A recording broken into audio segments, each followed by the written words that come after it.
नोंथांमोना नुनो मोननाय बे रानसाव जायगाया जाबाय दैज्लां बोथोरनि माइ गायग्रा मोनसे दुब्लि।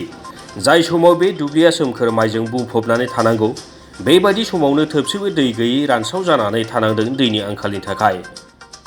बे गुवार 1000 बिगानिबो बांसिन माइ गायग्रा दुब्लियाव दैनि आंखालाव माइ गायनो हायैनि खाफालाव आखाइ हमनानै जिंगासिनांगौ जादों तामुलपुर जिल्लानि 22 नं दारांगाजुलि बिहाबनि सेसाफानिनि पलासगुरि, दक्षिण पलासगुरि आरो खादांगा गामिनि आबादारिफोरा।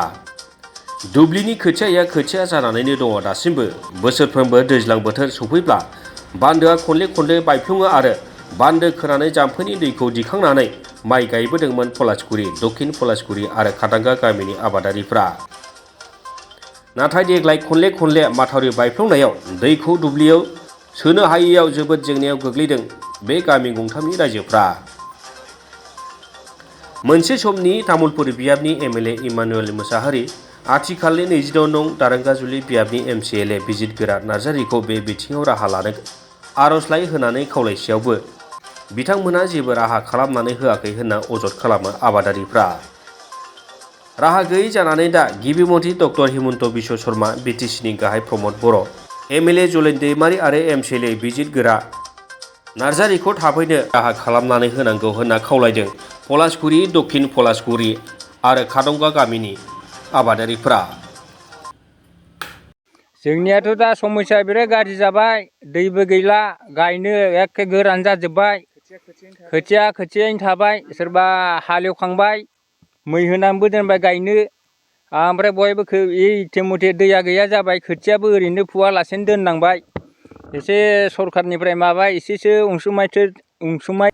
जों नैबे बान्दो खमथिया जों पलासगुरि गामि कुमारपारा सिटनि पलासगुरि गामिनि संखा बान्दो, बे बान्दोआ दिनै जोबोद अबस्था गाज्रि जाबाय। थांनाय माबानिफ्रायनो बे बान्दोआ बायनानै जोङो दा खोनो हायाखै। जोंनियाव दा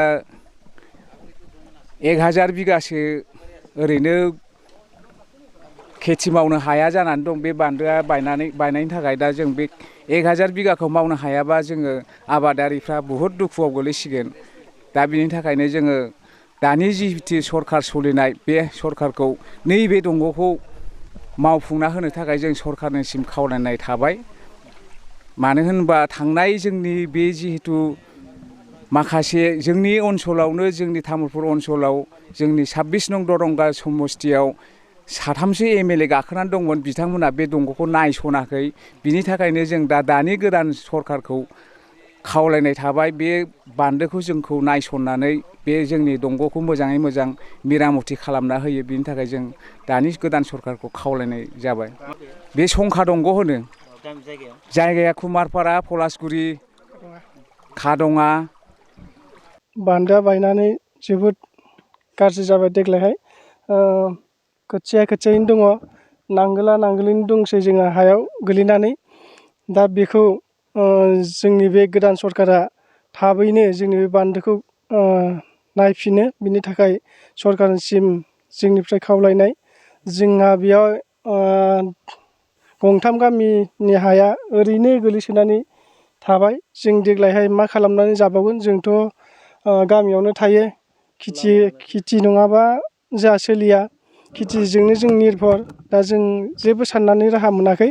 बेनिखायनो जोङो गोदान सरकारनिसिम खावलायहरनाय जे बिथांमोना थाबैनो जोंनि बे बान्दोखौ खोनानै होयो आरो जोंनि बे 100 बिगा हाखौ जोङो थाबैनो माइ गायनानै जोङो जानो हायो। बिदिनो बेवहाय माने फैदों पलासगुरि, खादङा, माने हाया जों गामि दरसेल' नङा, जों पलासगुरि आरो दक्षिण पलासगुरि आरो खादङा, बे गामि दरथामजों माने जोङो बे जाम्फैखौ खुलिनानै दिनै थेयोमोन, माथावरि दै लाङोमोन, बेजों जोङो खेथि खालामनानै बिसि फिसा फोथाङोमोन। बेफोरबायदि घटना जाबोनाया माबानिफ्रायनो जाबोदों, 2005निफ्रायनो जाबोदों आरो 2005निफ्राय दिनैसिम बे जों बिपदआव गोलैगासिनो दं आरो।